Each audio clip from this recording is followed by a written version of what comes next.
اینا نگاه کنید همون انولیدی کوی بیشی های خداوند از جاش قبول بکن.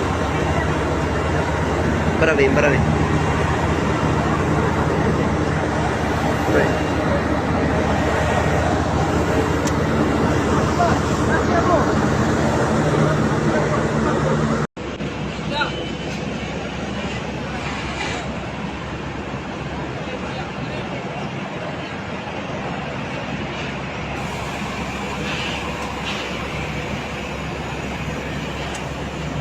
اینا نگاه کن به این حال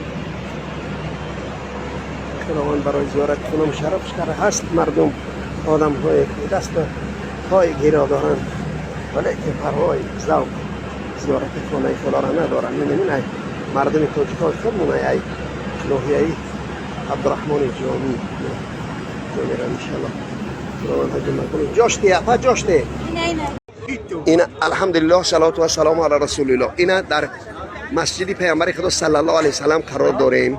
اینا بابای اوجی چیم داری؟ محمد رحیم.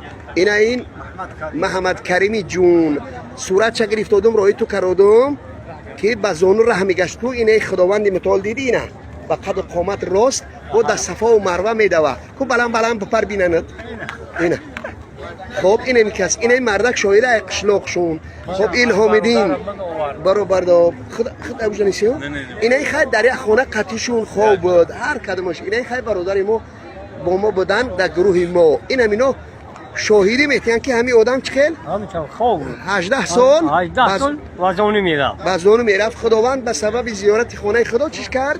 پای روانش داد نیک شفاش داد. پای خودش خطی میگرده صحت و سلامت.